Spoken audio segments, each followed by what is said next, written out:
고린도전서 12장 1절에서 11절에 있는 말씀을 우리 합독하시겠습니다. 형제들아, 신령한 것에 대하여 나는 너희가 알지 못하기를 원하지 아니하노니 너희도 알거니와 너희가 이방인으로 있을 때에 말 못하는 우상에게로 끄는 대로 끌려갔느니라. 그러므로 내가 너희에게 알리노니 하나님의 영으로 말하는 자는 누구든지 예수를 저주할 자라 하지 아니하고 또 성령으로 아니하고는 누구든지 예수를 주시라 할 수 없느니라.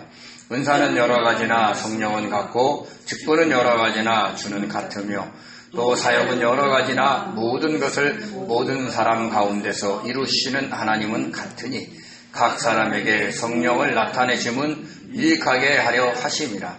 어떤 사람에게는 성령으로 말미암아 지혜의 말씀을, 어떤 사람에게는 같은 성령을 따라 지식의 말씀을, 다른 사람에게는 같은 성령으로 믿음을, 어떤 사람에게는 한 성령으로 병 고치는 은사를, 어떤 사람에게는 능력 행함을, 어떤 사람에게는 예언함을, 어떤 사람에게는 영들 분별함을, 다른 사람에게는 각종 방언 말함을, 어떤 사람에게는 방언들 통역함을 주시나니 이 모든 일은 같은 한 성령이 행하사 그의 뜻대로 각 사람에게 나누어 주시는 것이라. 아멘. 기도합니다.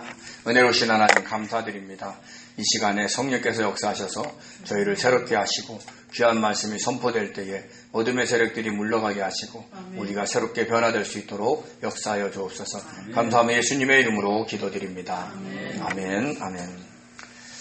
미국 우선주의를 표방하면서 자국의 이익만을 추구하는 트럼프 대통령의 관세 정책이 시작되었습니다.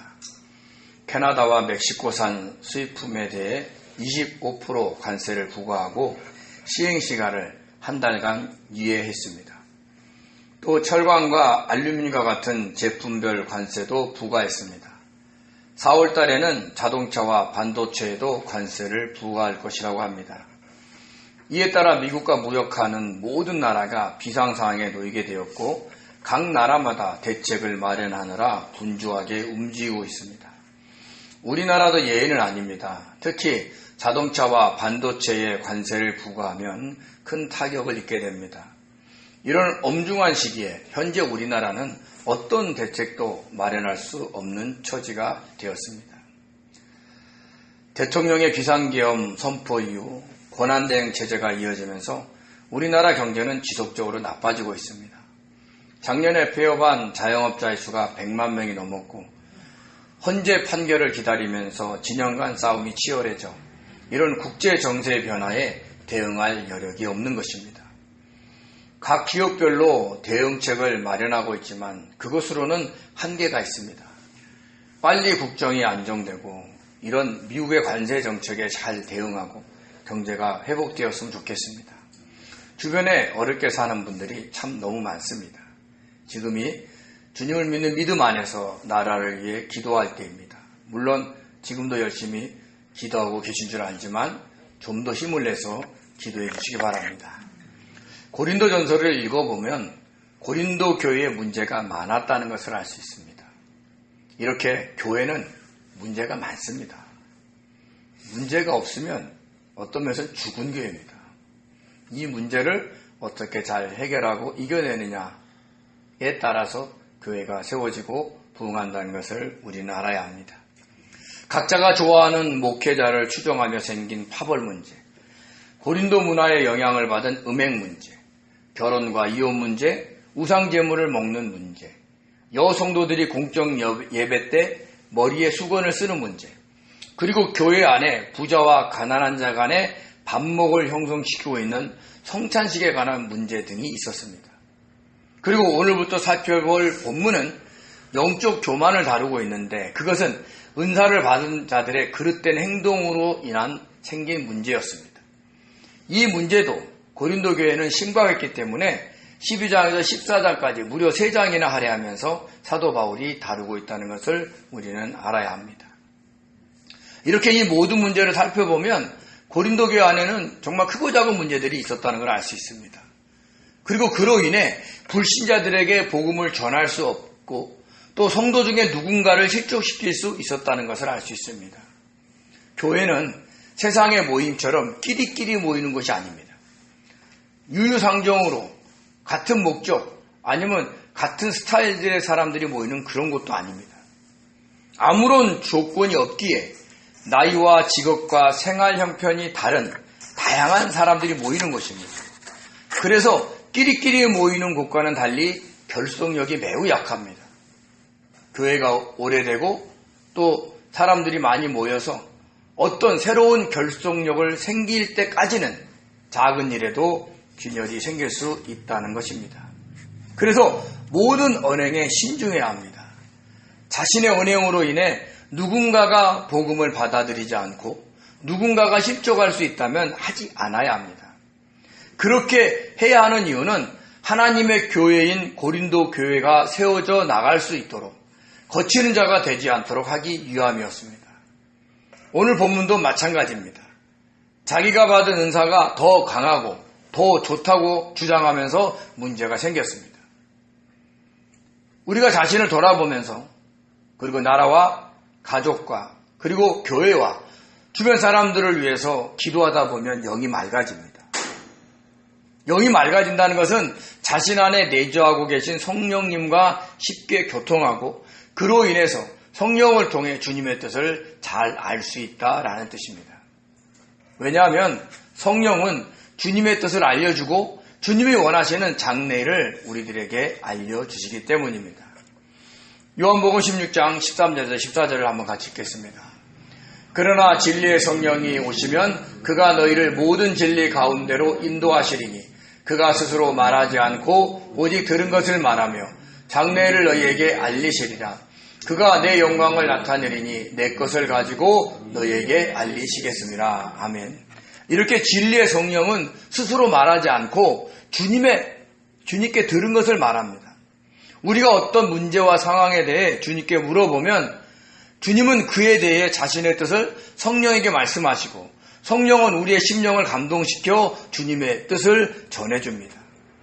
그러면서 주님의 영광을 나타내신다라고 했습니다. 근데 주님의 영광이 뭡니까? 주님의 영광은 하나님의 뜻대로 우리의 구원을 위해 십자가에 못 박혀 죽으실 때 받으신 겁니다. 요한복음 12장 23절에서 24절을 같이 읽겠습니다. 예수께서 대답하여 이르시되 인자가 영광을 얻을 때가 왔도다. 내가 진실로 진실로 너희에게 이르노니 한 알의 밀이 땅에 떨어져 죽지 아니하면 한 알 그대로 있고 죽으면 많은 열매를 맺느니라. 아멘. 한 알의 밀이 땅에 떨어져 죽을 때, 썩을 때 그것이 씨앗의 역할을 하여 나중에는 많은 열매를 맺듯이 많은 영혼들을 구원하시기 위해 주님께서 십자가에 못 박혀 죽어야 했고 그것이 주님이 받으실 영광이라는 것입니다. 즉 성령께서 어떤 문제와 상황에 대해 기도하는 우리들에게 주님의 뜻을 알려주는데 주님이 너를 위해 죽으셨다라는 주님의 영광을 나타내신다는 겁니다. 주님이 너를 위해 죽으셨으니까 너도 주님처럼 자기를 부인하고 다른 사람의 영혼 구원과 유익을 위해 십자가의 길을 가라라고 응답하신다라는 말씀을 하고 있는 겁니다. 우리는 이 땅에서 잘 살아야 건강해야 꾸준히 발전해야 주님께 영광을 돌리는 줄로 압니다. 모든 문제들이 자기가 원하는 대로 잘 해결되어야 주님께 영광을 돌려드리는 줄로 압니다. 그래야 불신자들에게 복음을 전하고 교회도 세워 나갈 수 있다고 생각합니다. 그러나 자신이 영적으로 변화되고 성장하지 않으면 인격의 변화가 없다면 자칫 교만에 빠져 복음을 전하는 데 더 큰 장애가 되고 교회가 성장하는 데 거치는 자가 될 수 있다는 것을 알아야 합니다. 우리가 교만해진다면 잘 사는 것이 건강한 것이 꾸준히 발전하는 것이 오히려 큰 장애가 될 수 있다라는 뜻입니다. 고린도 교회가 안고 있는 또 하나의 문제는 은사에 관한 문제였습니다. 은사, 카리스마, 은혜의 선물이라는 뜻입니다. 값없이 주다, 은혜를 베풀다의 카리조마이에서 유래가 됐고 이 카리조마이는 은혜, 호의, 친절이라는 카리스에서 유래가 됐습니다. 즉 은사는 주님을 믿는 성도들에게 성령께서 값없이 베풀어 주신 선물입니다. 모든 성도들에게 성령께서 주시는 선물인 겁니다. 그래도 고린도 교회 안에도 은사가 나타난 성도들이 있었습니다. 그런데 그것이 교회의 문제로 대두가 된 것입니다. 자신이 받은 은사가 더 좋다고, 더 강하다고, 내가 너보다 더 능력 있다고 막 이러면서 영적 교만에 빠진 성도들이 생겨난 것입니다. 이 문제도 교회를 분열시킬 수 있는 심각한 것이었기에 사도 바울이 12장에서 14장까지에 이르러 그것을 장하게 설명을 하고 있는 겁니다. 먼저 그는 고린도 성도들을 향해 형제들아라고 불렀습니다. 우리 12장 1절을 같이 읽겠습니다. 형제들아, 신령한 것에 대하여 나는 너희가 알지 못하기를 원하지 아니하노니. 아멘. 어떤 문제에 대해 강하게 책망하거나 충고할 때 바울은 고린도 성도들을 향해 형제들아라고 부릅니다. 자신이 누릴 수 있는 자유, 자신이 주장할 수 있는 권리까지 다 내려놓고 어떻게 하면 교회를 세우고 성도들을 성장시킬 것에 최선을 다했기에, 그렇게 그들을 사랑했기에 형제들아라고 부르면서 자신의 마음을 전하고 있는 겁니다. 그러면서 사도 바울은 신령한 것에 대해 너희가 알지 못하기를 원하지 아니한다라고 강조를 했습니다. 신령한 것, 퓨니마티코스입니다. 영에 속하여 라는 뜻입니다. 이것이 중성 복수로 쓰였는데, 이렇게 중성 복수로 쓰이면 성령에 의존하며 성령으로 말미암고 성령으로부터 오는 것들이라는 뜻을 갖고 있습니다.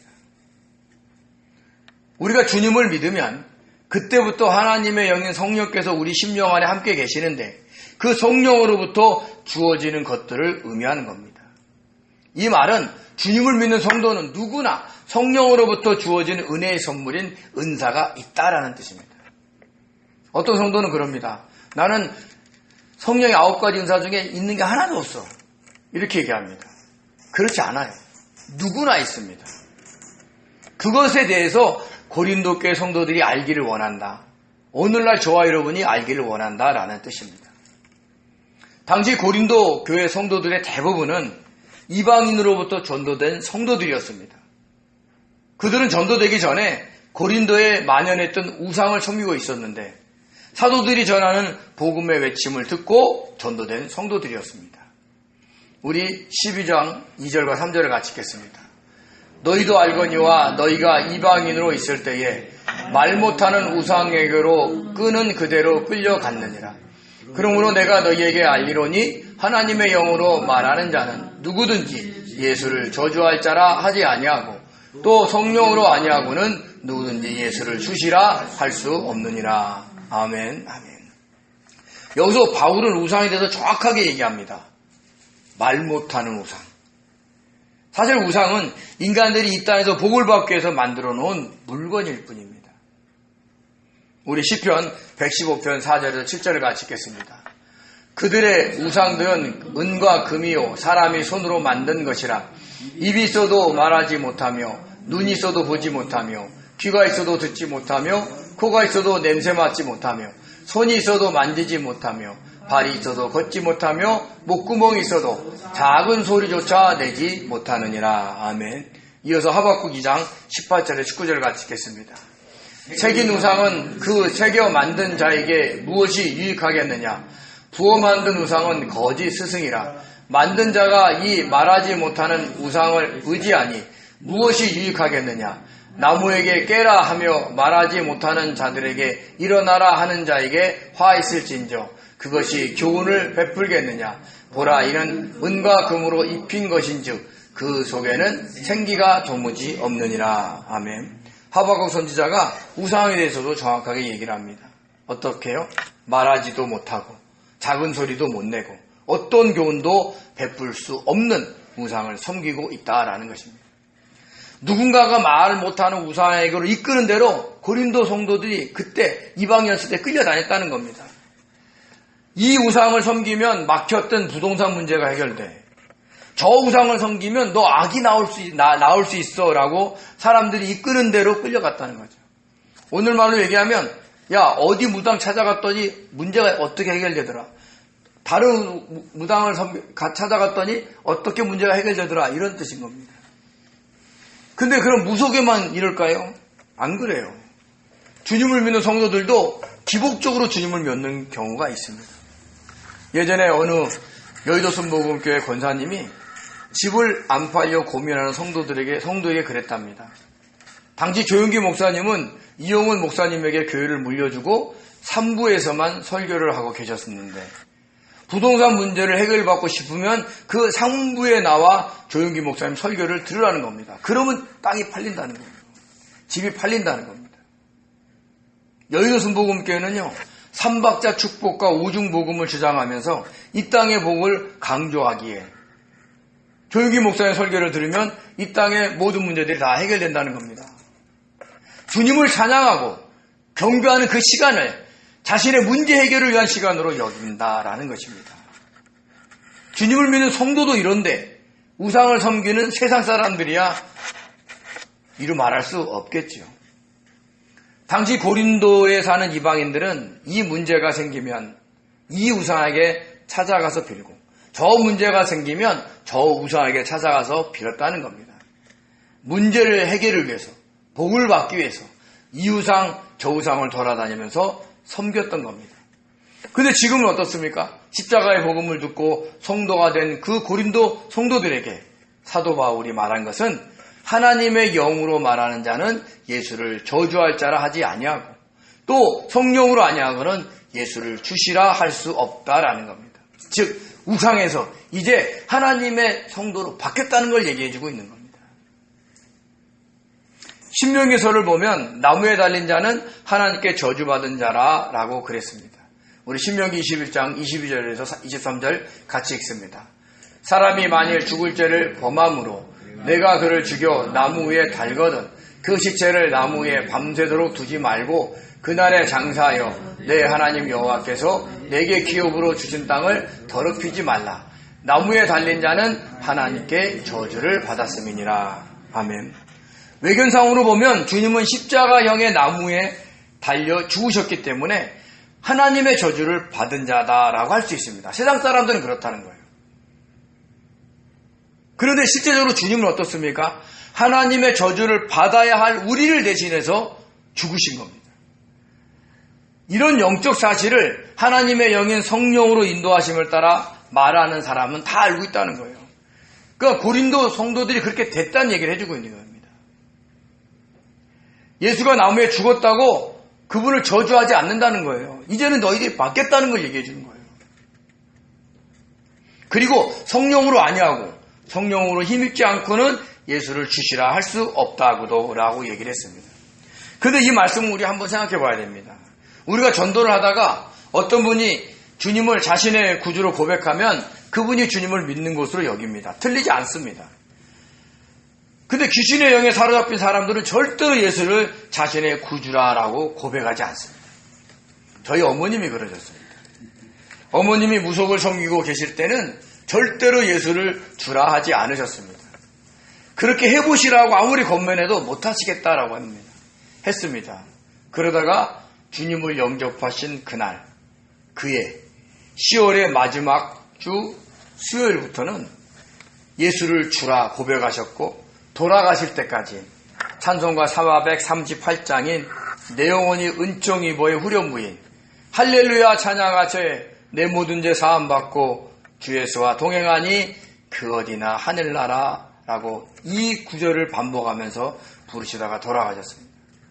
그때 궁금했던 게 있어요. 어떻게 이 찬송가를 알아주셨을까? 우리가 가르쳐주지도 않으셨어요. 그러니까 어머니에게도 어떤 경험이 있었던 거예요. 그것이 내재되어 있었고 내 영혼이 은총이고 이거 시작도 안 하셔요. 그냥 후렴부만 불러요.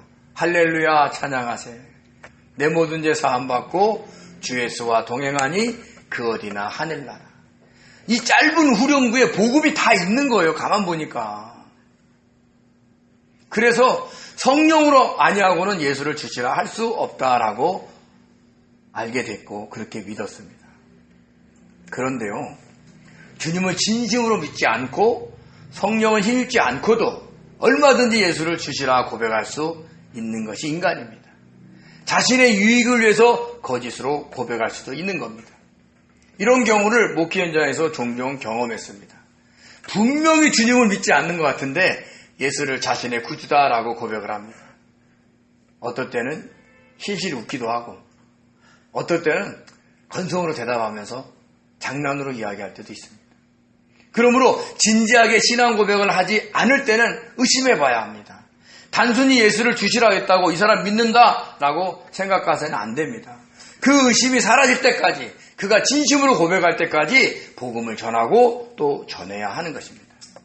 이렇게 하나님의 영으로 말하고 성령을 힘입어 예수를 주시라고 고백하는 성도들에게 주시는 은혜의 선물이 있습니다. 그것이 바로 은사입니다. 이 은사는 성령을 통해서만 주십니다.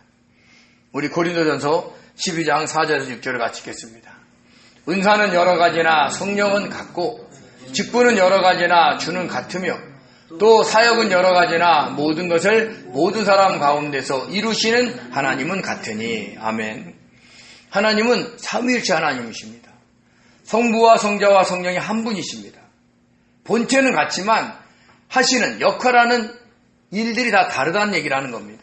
이런 사실을 분명하게 알려주는 구절이 이 구절입니다. 성령은 은사를 주시고 예수님은 직분을 주시고 하나님은 사역을 이루십니다. 여기서 여러 가지의 헬라어 디아이레시스는요, 할당, 분할, 분배라는 뜻이 있는데 나누다, 분배하다의 헬라어 디아이레오에서 유래가 됐습니다. 그러니까 은사가 다양한 것은 어디 출처가 다른 곳에서 다양한 게 아니라 성령이라는 한 뿌리에서 나와서 나누어준 거다라고 얘기를 하는 겁니다. 갈라디아에서 나오는 성령의 열매를 보더라도 우리는 알 수 있습니다. 우리 갈라디아서 5장 22절에서 23절 같이 읽겠습니다. 오직 성령의 열매는 사랑과 희락과 화평과 오래 참음과 자비와 양성과 충성과 온유와 절제니 이 같은 것을 금지할 법이 없느니라. 아멘. 우리는 성령의 열매를 포도송이와 같은 열매로 그릴 때가 많습니다. 성령 안에서 이런 열매들이 골고루 열리기 때문입니다. 성령의 은사도 마찬가지입니다. 오늘 본문에 나오는 9가지 은사, 지혜, 지식, 영분별, 믿음, 신유, 능력, 예언, 방언, 통역도 하나의 성령에서 나오는 가지와 같다라는 것을 이야기를 하고 있는 겁니다. 그것들을 성령이 각 사람에게 나누어 주시는 겁니다. 그래도 모든 은사는 성령의 역사심 속에 이루어집니다. 그래야 질서 속에서 은사가 발휘될 수 있기 때문입니다. 근데 직분은 주님이 주십니다.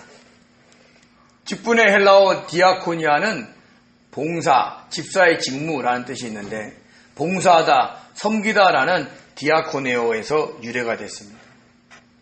그러니까 어떤 성경책에는 종, 사환이라는 뜻으로도 쓰였다는 것이죠. 주님께서 이렇게 직분을 나눠주는 것은 주님이 섬기려고 이 땅에 오셨기 때문입니다. 우리 마가복음 10장 45절을 같이 읽겠습니다.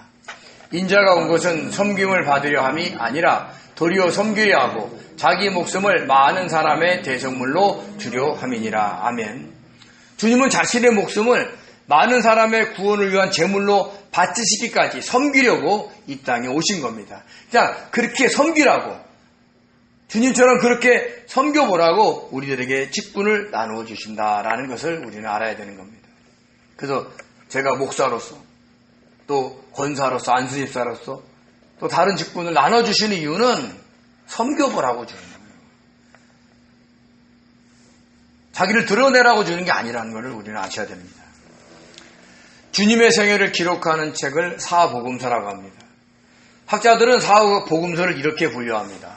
마태복음은 왕으로 오신 주님을 기록한 것으로, 마가복음은 섬기는 종으로 오신 주님을 기록한 것으로, 누가복음은 사람의 아들이 인자로 오신 주님을 기록한 것으로, 요한복음은 하나님의 아들로 오신 주님을 기록한 것으로 분류합니다.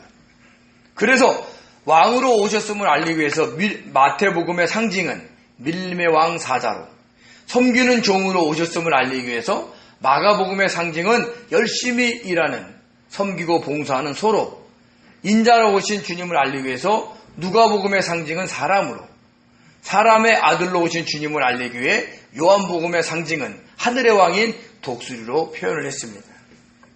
근데 학자들이 이렇게 표현한 이유가 있어요. 이 내용이 어디서 나오냐면 에스겔서에서 이 내용이 등장을 합니다. 우리 에스겔서 1장 10절을 같이 읽겠습니다.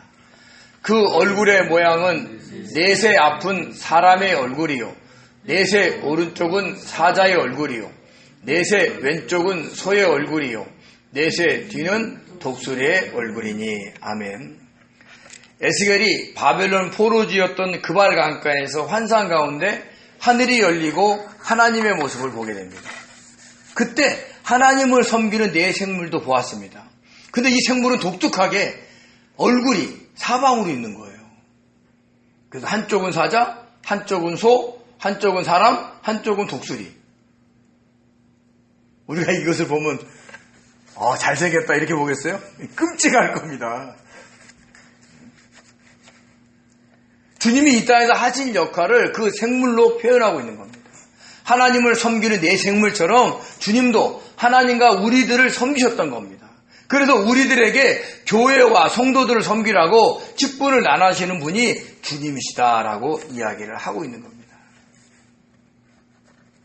힘들지만 주님의 은혜로 꾸준히 섬기는 그런 귀한 성도들 되시기 바랍니다. 그리고 모든 일, 모든 사역을 이루시는 분은 하나님이십니다. 우리 마태복음 19장 29절 같이 읽겠습니다. 예수께서 그들을 보시며 이르시되 사람으로는 할 수 없으나 하나님으로서는 다 하실 수 있느니라. 아멘. 한 부자 청년이 주님께 찾아와서 내가 무슨 선한 일을 하여야 영생을 얻으리까? 라고 물어왔습니다.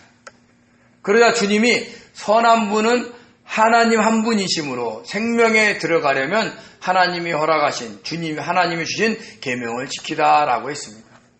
그는 어려서부터 유대인이었기 때문에 모든 계명을 잘 지키고 있었다라고 했습니다. 그의 대답을 들은 주님이 이렇게 얘기합니다. 한 가지 부족한 것이 있다. 내 소유를 팔아 가난한 자들에게 나눠주고 너는 나를 따르라 라고 말입니다. 주님의 그 말을 들은 그 청년은 재물이 많았기 때문에 근심하며 떠났습니다. 자신의 생명보다 재물을 더 중요하게 여겼기 때문입니다. 떠나는 그 청년의 모습을 보시면서 주님은 이렇게 얘기합니다.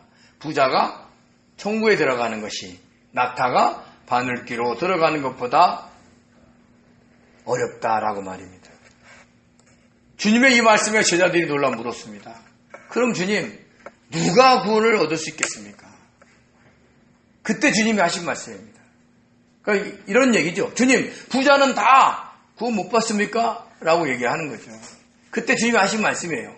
사람으로는 할 수 없으나 하나님으로서는 할 수 있느니라. 하나님은 자신이 택한 사람들을 반드시 어떤 방법을 써서라도 역사하셔서 일하셔서 구원하신다라는 이야기를 하는 겁니다. 우리는 그래요. 저 사람은 도저히 구원받을 수 없는 사람이야 라고 우리가 놓아버릴 수 있지만 하나님은 어떤 방법을 쓰든지 그가 택한 자면 하나님이 그를 구원하신다는 얘기를 하는 겁니다. 우리는 종종 이런 얘기를 합니다. 우리 조상들은 예수님을 모르는데 구원 다 못 받는 거 아닙니까? 라고 얘기를 합니다. 저는 개인적으로 그렇습니다. 하나님이 하셨을 겁니다. 어떤 방법을 써서요.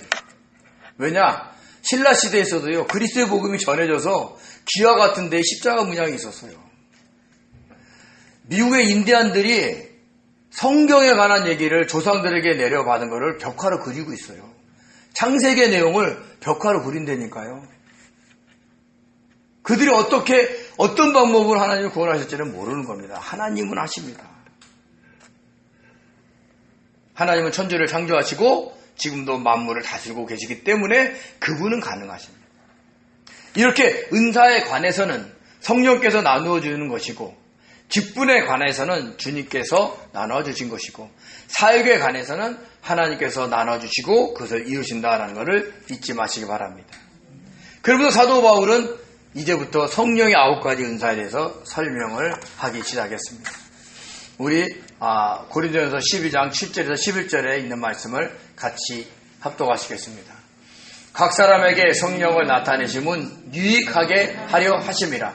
어떤 사람에게는 성령으로 말미암아 지혜의 말씀을, 어떤 사람에게는 같은 성령을 따라 지식의 말씀을, 다른 사람에게는 같은 성령으로 믿음을, 어떤 사람에게는 한 성령으로 병 고치는 은사를, 어떤 사람에게는 능력 행함을, 어떤 사람에게는 예언함을, 어떤 사람에게는 영들 분별함을, 다른 사람에게는 각종 방언 말함을, 어떤 사람에게는 방언들 통역함을 주시나니 이 모든 일은 같은 한 성령이 행하사 그의 뜻대로 각 사람에게 나누어 주시는 것이니라. 아멘, 아멘.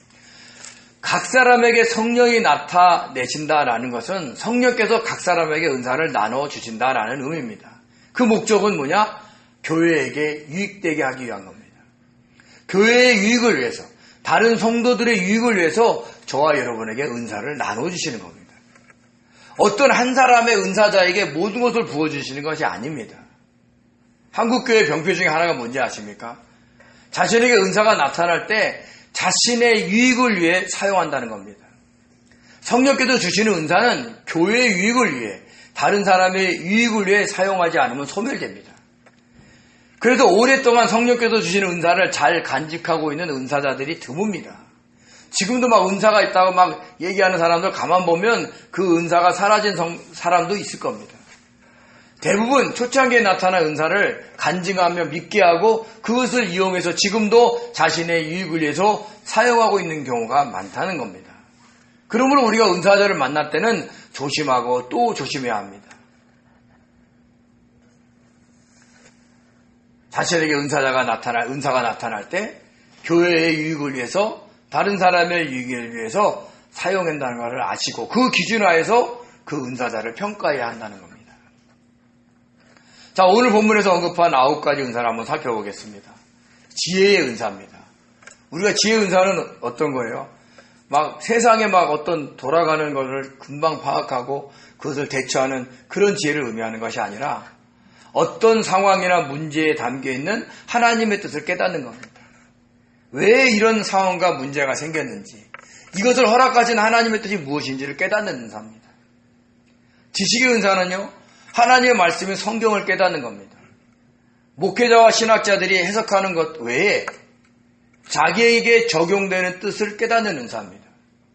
이 은사가 작동되면 어떤 일이 생기냐면, 제가 이렇게 강단에서 막 설교를 하잖아요. 근데 설교 본문에 그 사람에게 적용되는 다른 뜻을 깨닫게 해주신다는 거예요. 그런 은사도 있다는 겁니다. 영분별의 은사는 자신에게 주어진 환경이나 사람이 하나님의 영에 속했는지, 사탄의 영에 속했는지, 사람의 영에 속했는지를 분별하는 은사입니다. 겉으로는 정말 선한데 만나면 만날수록 왠지 불편할 때가 있어요. 만약에 자신이 하나님의 영에 순종하고 있다라면 그 상대방의 영이 하나님의 영에 속한 영이 아닐 수도 있다라는 걸 알려주는 겁니다. 믿음의 은사는요, 자신을 구원해 주신 주님을 믿는 은사입니다. 우리가 주님을 믿는 것 같아도 사실은 성령께서 이 은사를 주셔야지만이 주님을 자신의 구주로 고백할 수 있습니다. 또한 이 은사가 강해야 주님 앞에서 신실하게 살아갈 수 있고 어떤 환경 속에서도 주님을 부인하지 않게 됩니다. 병 고치는 은사는 잘 알다시피 아픈 사람을 치유해 주는 은사입니다. 아픈 곳에 손을 얹고 기도해 주면 낫습니다. 저와 여러분이 몸이 아프면 자신이 손을 얹고 기도하십시오. 꼭 목회자가 가서 기도해 주는 것도 능력이 나타날 수 있겠지만 우리 자신도 성령께서 나눠진 은사가 있다는 거예요. 의지하시고 아픈 부위를 위해서 기도하세요. 손을 머리에 얹든 아픈 부위에 손을 얹든 주님 치료해 달라고. 분명히 하나님을 의지하는 정도에 따라서 놀라운 역사가 일어나게 될 줄 믿습니다. 또한 현대에는 의학기술도 성령께서 은사로 주셨기에 의사의 진료와 처방에 따라 병고침을 받는 것도 나쁘지 않습니다. 어떤 분은 아픈데도 병원에 안 가는 성도들이 있어요. 제가 아는 어떤 분은 연세가 많으신데 하다못해 다리가 부러져도 병원에 안 가십니다. 주님이 치유해 주시겠다고.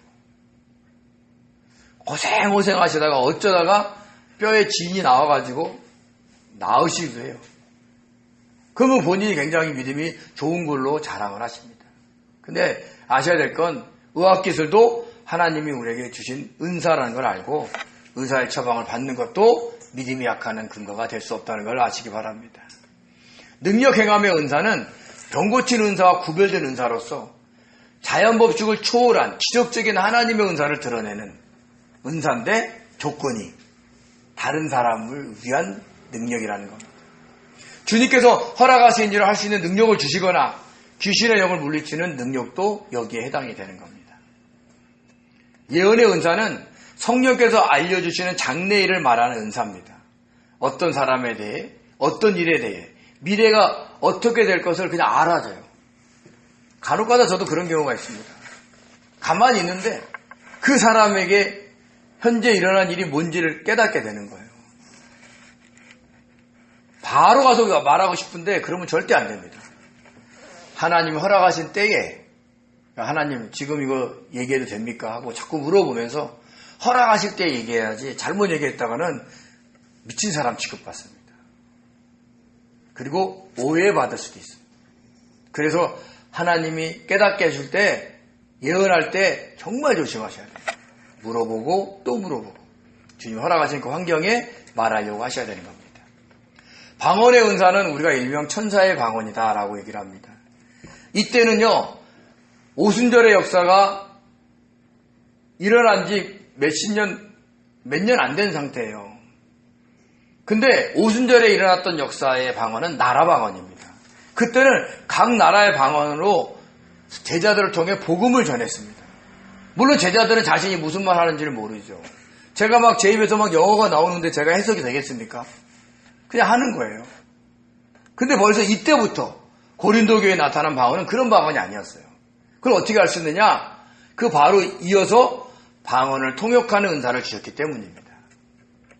그러니까 이때부터 천사의 방언을 하는 거예요.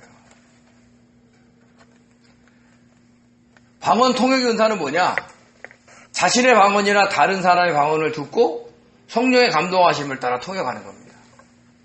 이거는요 어떤 문법에 적용되는 게 아니에요. 이 문장을 들었을 때 막 주어가 뭐고 목적어가 뭐고 이렇게 분리할 수 없어요.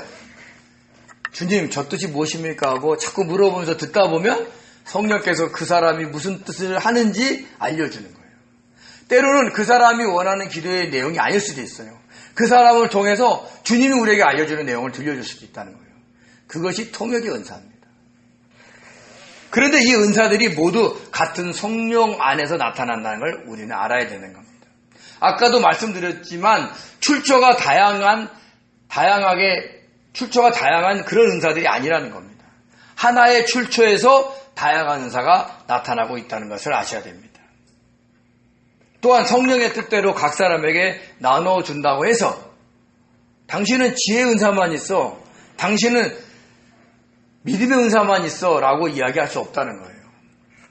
교회와 성도들의 유익을 위해 누군가가 성령의 역사를 의지하고 기도하면 어떤 때는 지혜의 은사를 주시고 어떤 때는 믿음의 은사를 주시고 어떤 때는 병 고치는 은사를 주신다라는 것입니다. 나는 신의 은사는 안 받았어요. 그러면서 기도하지 않는 분도 있어요. 그러지 말라는 거예요. 어떤 성도가 어떤 문제에 대해 주님께 물어보면 주님께서 성령을 통해 그 문제가 왜 생겼는지, 그 문제를 허락하신 주님의 뜻이 무엇인지, 어떻게 해야 하는지 알게 하는 게 바로 지혜의 은사입니다. 저와 여러분도 이런 은사들이 다 있다는 겁니다.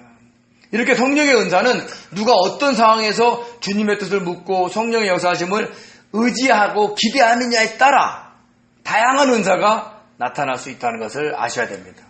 지혜의 은사가 있을 수도 있고 믿음의 은사가 나타날 수 있고 병 고치는 은사, 능력의 은사가 나타날 수 있다는 겁니다. 근데 이 성령의 은사는 한 성도가 영원히 소유할 수 있는 게 아닙니다. 저 목사님은 예언의 은사가 그냥